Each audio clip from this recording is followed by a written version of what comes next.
Hello everyone, this is Mo from Momentum Finance, and in this video I'm going to be reviewing the top exchange traded funds that allow investors to invest in the NASDAQ 100 companies. Recently I've considered adding some exposure to NASDAQ 100 directly by selecting an index ETF, and that allows me to kind of get that exposure. So I did some research into it, and in this video I'm going to be reviewing those options side by side. Through NASDAQ 100, it's still you're getting exposure to different sectors such as consumer discretionary, consumer staples, healthcare, industrials, telecommunications, and utilities. Here on this website, on the NASDAQ 100 side, you have a list of all these companies. You have famous names such as Apple, Microsoft, Autodesk that are mainly in technology, but you still have other names. For instance, if you look at the healthcare, you are looking at names such as Gilead, you look at names such as Moderna, Align Technology. If you look at the industrials, you're looking at names such as Honeywell, CSX Corporation, and Baker Hughes Company Class A shares.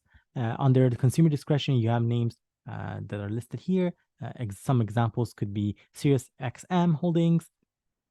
You have Fastenal Company and Costco Wholesale as well listed here.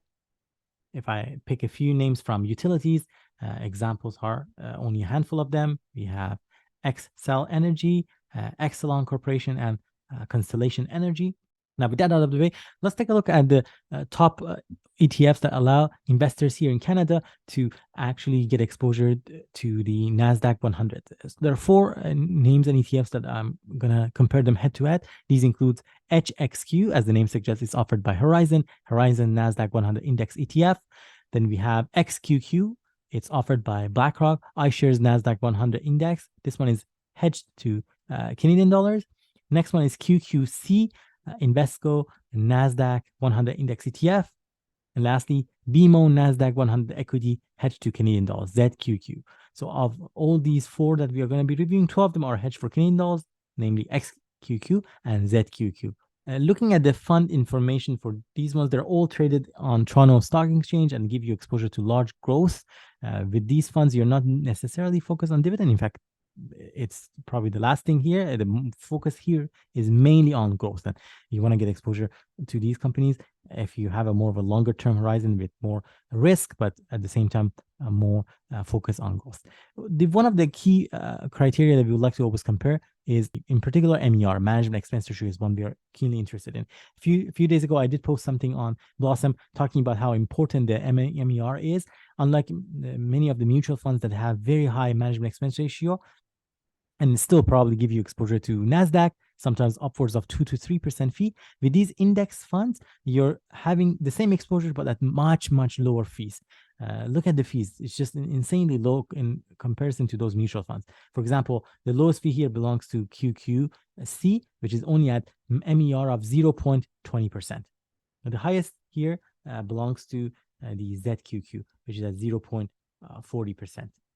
Still quite low compared to mutual funds, but compared to these ones, it's double what we see for QQC as an example.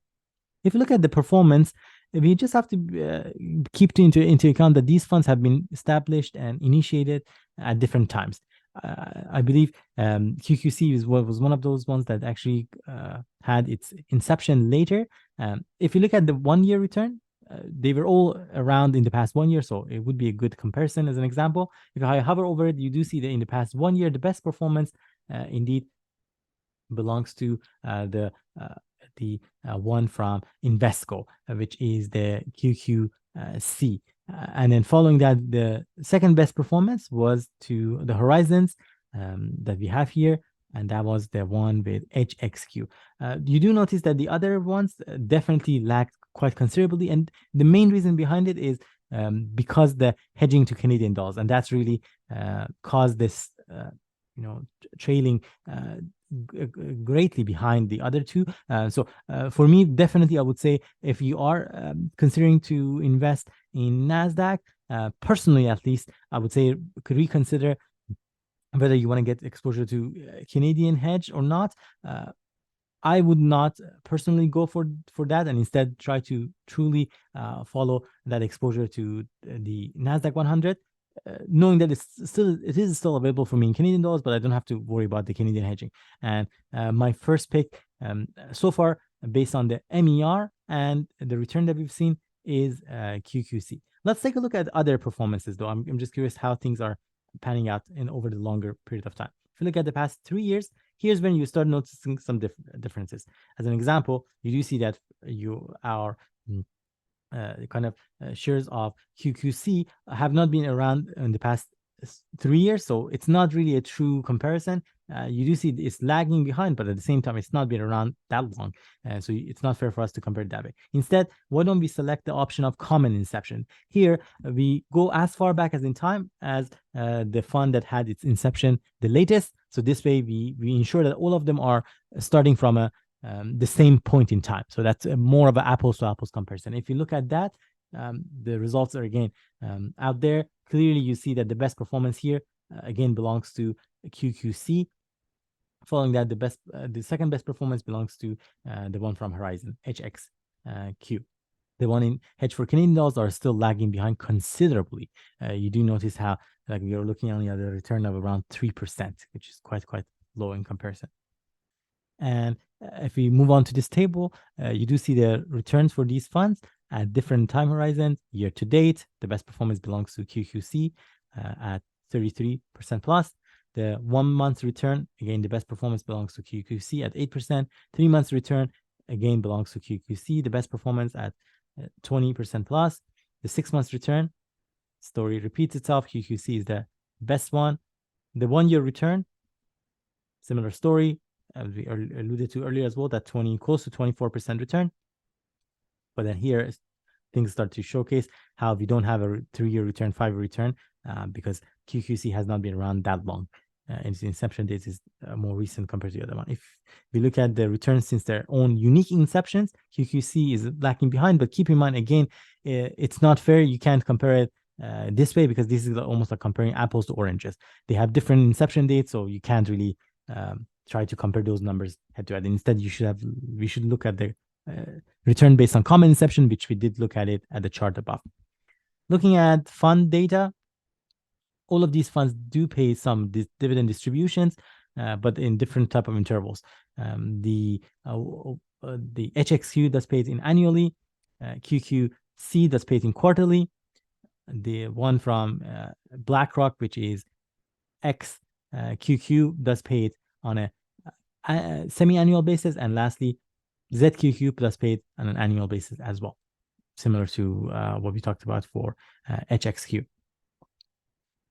Looking at the additional market data here, for example, we can see how much is the 30-day average volume.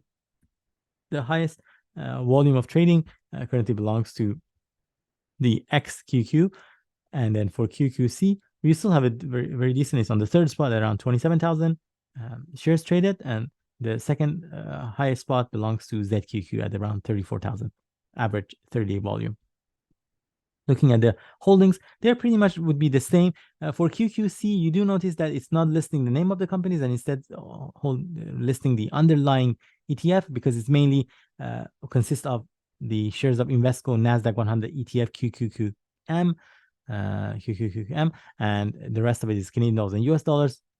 That it's just that, but if you look at the underlying companies, at the end of the day, you're still looking at the same set of companies. So very much comparable, NASDAQ 100 that we talked about.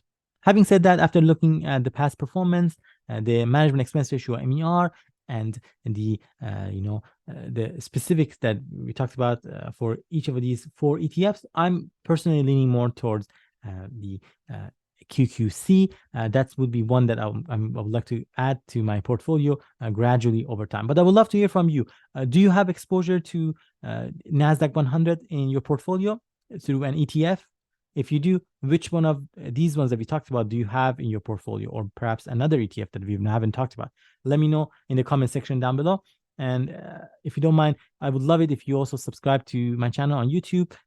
We post every week videos about investing, including investing in dividend stocks, growth stocks, ETFs.